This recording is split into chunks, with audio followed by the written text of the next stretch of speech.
ننتقل تاني طبعا كل مرة في جديد في قضايا الرهبان. الراهب أشعياء المقاري والراهب فلتأوس المقاري، وطبعا في تكاتف كامل انهم يلبسوهم القضية، وطبعا تكاتف كامل من القضاء اللي بتقوله الدولة للقاضي اعملوا. طبعا احنا في مواد بيتغافلها القانون وفي مواد ممكن يتغافلها القاضي طالما الدولة عايزة ايه.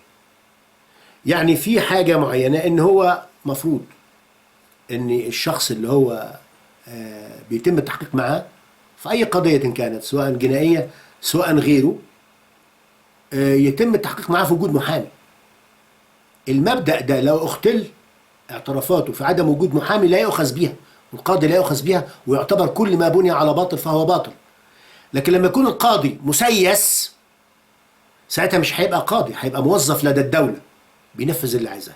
ففي مادة اللي هي المادة 124 قانون العقوبات وقانون قوانين الديات، اللي هي مستبدلة بالقانون 145 لسنة 2006، وأضيفت الفقرة الأخيرة لها بالقانون 74 لسنة 2007، والذي نص في مادته السابعة أن يبدأ سيرانه في تاريخ 1/10/2007. ده قانون اللي هو بيقول لك لازم وحتما يكون معاه محامي. أي متهم لازم يكون معاه محامي، خصوصا في القضايا الجنائية الكبيرة. بيقول لك لا يجوز للمحقق في الجنايات وفي الجنح المعاقب عليها بالحبس وجوبا أن يستجوب المتهم أو يواجهه بغيره من المتهمين أو الشهود إلا بعد دعوة محامين الحضور، عدا حالة التلبس وحالة السرعة بسبب الخوف من ضياع الأدلة على النحو الذي يثبته المحقق في المحاضر. وعلى المتهم أن يعلن اسم محاميه بتقرير يكتب في قلم كتاب المحكمة أو إلى مأمور السجن أو يخطر به المحقق، كما يجوز لمحاميه أن يتولى هذا الإعلان أو الإخطار. خلي بالكم من اللي جاي. إذا لم يكن للمتهم محام أو لم يحضر محاميه بعد دعوته، وجب على المحقق من تلقاء نفسه أن يندب له محاميا، وللمحامي أن يثبت في المحضر ما يعن له من دفوع أو طلبات أو ملاحظات.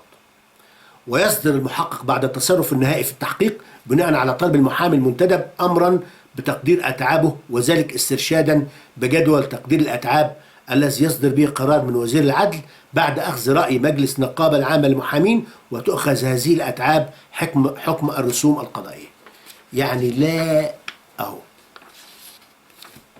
لا يقبل أي اعتراف أو أي تحقيقات بأي شيء في عدم وجود محامي، إلا في حالة التلبس لما تشوفه متلبس.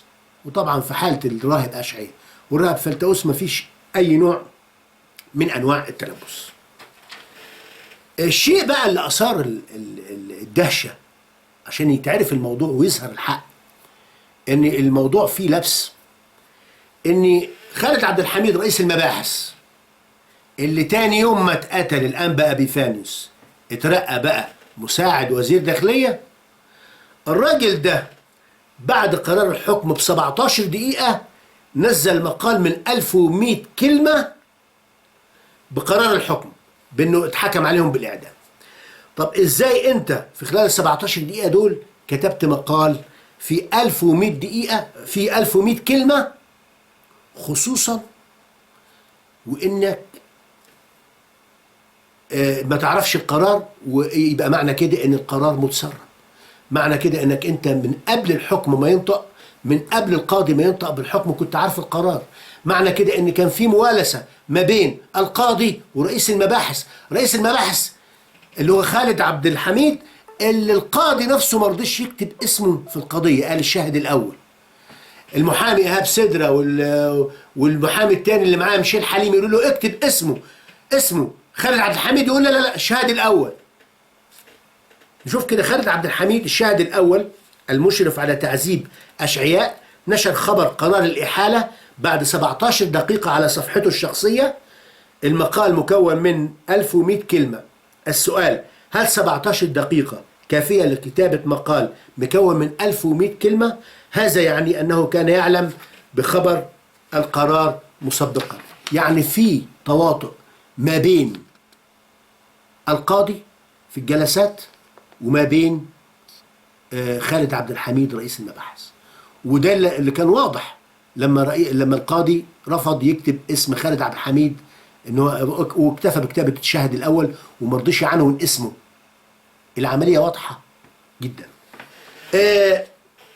لو تسمحوا لي،